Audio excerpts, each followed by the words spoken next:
All right, welcome back everybody. My name's Austin. There are exactly 5 news stories that you should be aware of if you hold cryptocurrency. I want to share with you some great perspective from Andreas Antonopoulos on DeFi cryptocurrency in 2020. And of course, like always, our top story of the day. Bank of America has just come on record pushing against Bitcoin, pushing against Ethereum and cryptocurrency in 2020. Bank of America is treating Bitcoin, Ethereum as cash, will let you purchase crypto with credit cards. Now, what this should say, in my opinion, is they're treating cryptocurrency as cash that's drawn against your credit. So the B of A has just brought that clarity, saying that any cryptocurrency purchase with your credit card will be treated as a cash advance. First, they ignore you, then they fight you, and then you win. They can't ignore cryptocurrency anymore, so this is a little bit of fighting, a little bit of pushback. You can do it, but you'll be charged exorbitant fees to do so.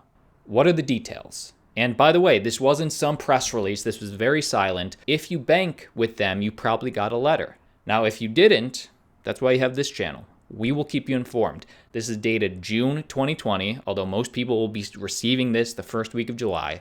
We're changing some terms of your credit card agreement. So this is new as of today. Types of transactions.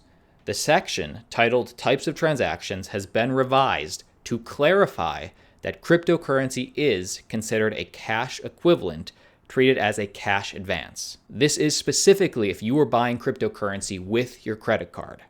They're getting their fees. As you know, cash advances attract the highest fees on Bank of America credit cards, about 5% on all transfers or a minimum of $10. They are getting their cut.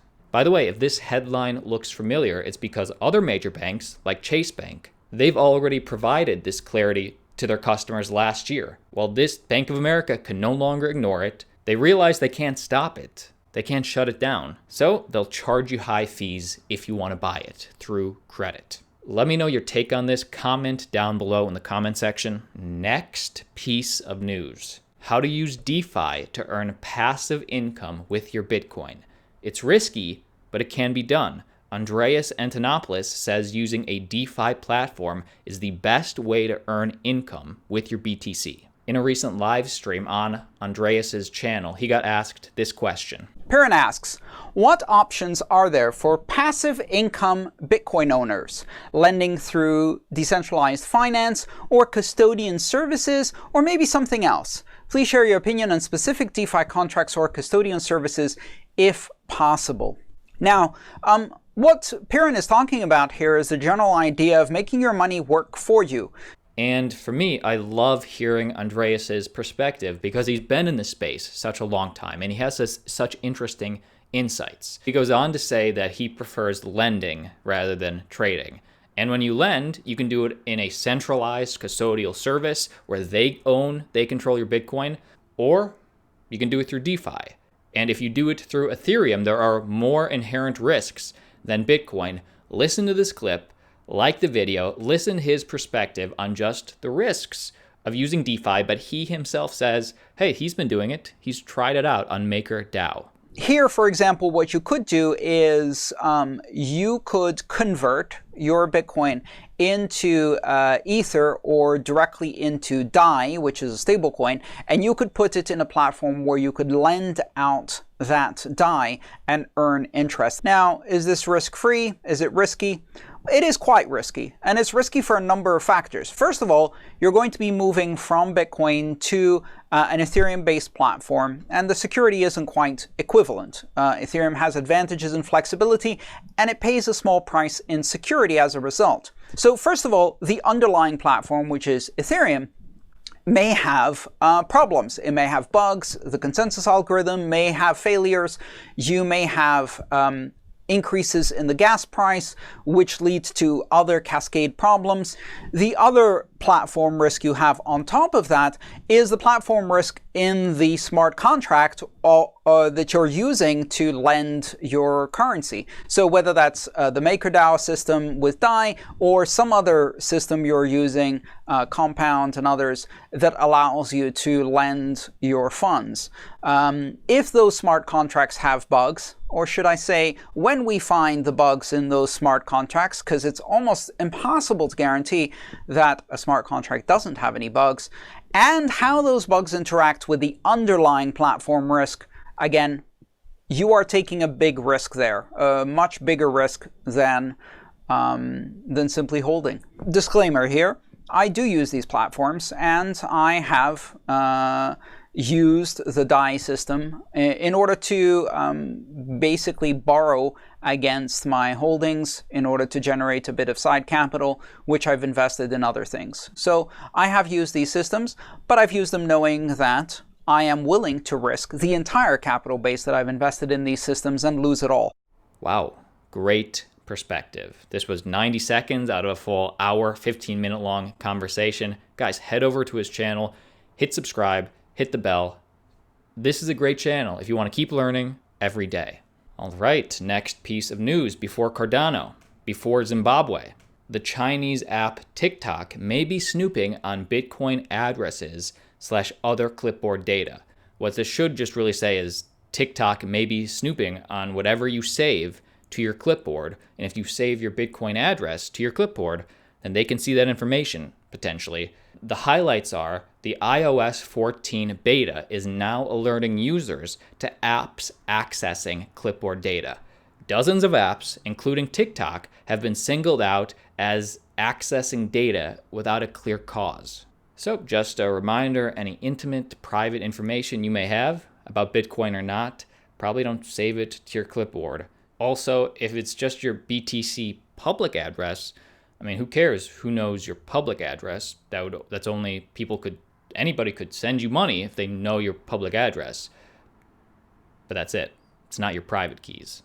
So, the more you know. Next piece of news, Zimbabwe, the country, has blocked all mobile money payments as their currency collapses.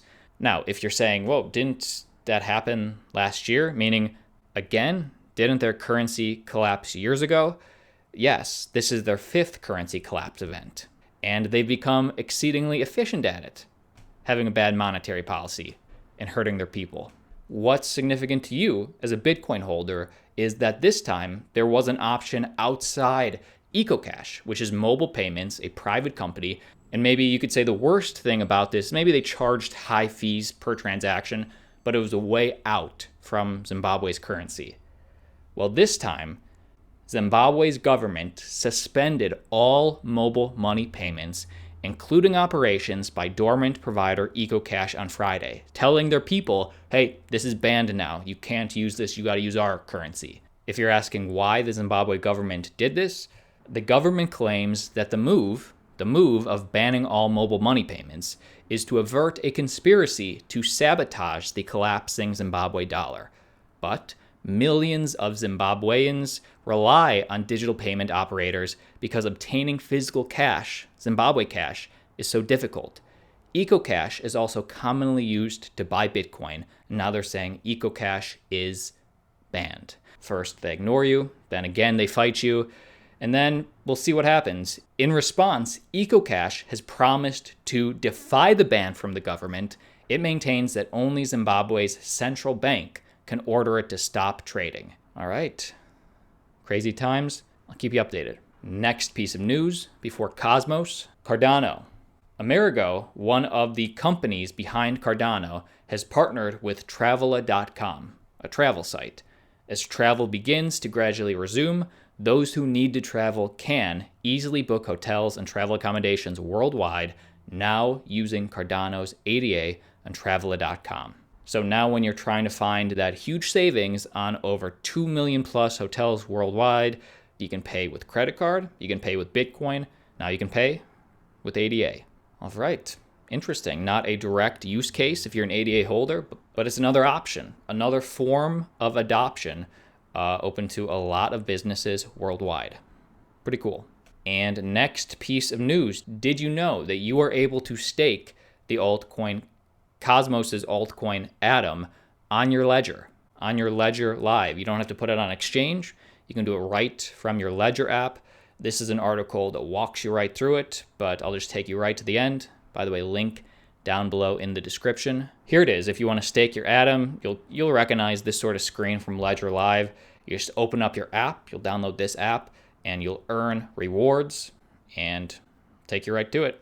I don't own any Atom, but obviously we have a diverse mix of people on this channel. Hey, just because Aaron and I like Bitcoin best from an investment perspective, you're your own person, you're making your own decisions, and you can come to this channel to find information on cryptocurrency in general. That's the video. My name's Austin. See you tomorrow.